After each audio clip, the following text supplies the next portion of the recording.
বাবার পথ ধরে বিএনপির মনোনয়ন পেলেন যারা। ত্রয়োদশ জাতীয় সংসদ নির্বাচনে বিএনপি যে 237 জন প্রার্থীর নাম প্রকাশ করেছে, সেখানে নতুন ও পুরনো মুখের সঙ্গে রয়েছে রাজনৈতিক বংশধরদেরও উল্লেখযোগ্য উপস্থিতি। দলের দ্বিতীয় প্রজন্মের বহু নেতা এবার ধানের শীষের প্রতীক নিয়ে মাঠে নামছেন। কেউ কেউ এর আগে নির্বাচনে অংশ নিয়েছেন, আবার কেউ এবারই সংসদীয় রাজনীতির মূল ময়দানে প্রথমবারের মতো অভিষেক ঘটাতে যাচ্ছেন। উত্তরাঞ্চল থেকে শুরু করলে দেখা যায়, পঞ্চগড় 1 আসনে সাবেক স্পিকার ও সাবেক ভারপ্রাপ্ত রাষ্ট্রপতি জমির উদ্দিন সরকারের জায়গায় তার ছেলে মোহাম্মদ নওশাদ জমিরকে মনোনয়ন দিয়েছে বিএনপি। 94 বছর বয়স ও স্থায়ী কমিটির সদস্য হিসেবে সক্রিয় থাকছেন জমির উদ্দিন সরকার, আর তার পুত্র নওশাদ বর্তমানে দলের আন্তর্জাতিক সম্পর্ক বিষয়ক সম্পাদক। নাটোর 1 আসনে প্রতিদ্বন্দ্বিতা করছেন প্রয়াত প্রতিমন্ত্রী ফজলুর রহমান পটলের মেয়ে আইনজীবী ফারজানা শারমিন পুতুল। তিনি জেলা বিএনপির যুগ্ম আহ্বায়ক এবং দুর্নীতি দমন কমিশন সংশ্লিষ্ট সংস্কার কমিশনের সাবেক সদস্য হিসেবেও পরিচিত। কুষ্টিয়া 2 আসনে সাবেক সংসদ সদস্য আব্দুর রউফ চৌধুরীর পুত্র রাগিব রউফ চৌধুরী পেয়েছেন ধানের শীষ। তিনি সুপ্রিম কোর্টে দুদকের প্যানেল আইনজীবী এবং বিএনপির কেন্দ্রীয় নির্বাহী কমিটির সদস্য। দক্ষিণ পশ্চিমাঞ্চলে যশোর 3 আসনে বিএনপির মনোনয়ন পেয়েছেন সাবেক মন্ত্রী তরিকুল ইসলামের ছেলে অনিন্দ ইসলাম অমিত। 2018 সালের নির্বাচনেও তিনি ধানের শীষের প্রার্থী ছিলেন। খালেকনগরের এই ছাত্রনেতা বিএনপির খুলনা বিভাগীয় সাংগঠনিক দায়িত্বে আছেন।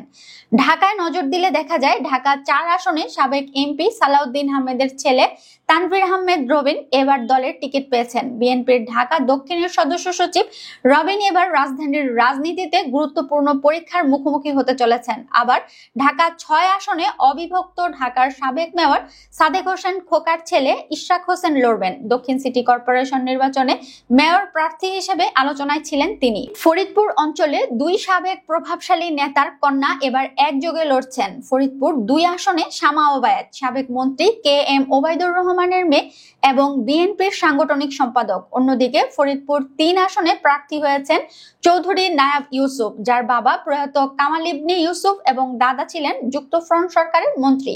মৌলভীবাজার 3 আসনে সাবেক অর্থমন্ত্রী সাইফুর রহমানের ছেলে নাসির রহমান আবারও ধানের শীষের প্রতীক হাতে নিচ্ছেন। 2001 সালের উপনির্বাচনে এই আসনেই তিনি সংসদ সদস্য নির্বাচিত হয়েছিলেন। চট্টগ্রামেও মিলছে একই চিত্র। চট্টগ্রাম 5-এ মীর মোহাম্মদ নাসির উদ্দিনের ছেলে মীর মোহাম্মদ হেলাল উদ্দিন এবং চট্টগ্রাম 7 আসনে সালাউদ্দিন কাদের চৌধুরীর পুত্র হুম্মাম কাদের চৌধুরী প্রতিদ্বন্দ্বিতা করছেন। চট্টগ্রাম 14 আসনে সাবেক প্রতিমন্ত্রী জাফরুল ইসলাম চৌধুরীর ছেলে মিশকাতুল ইসলাম চৌধুরী পাপ্পাও প্রার্থী হয়েছেন।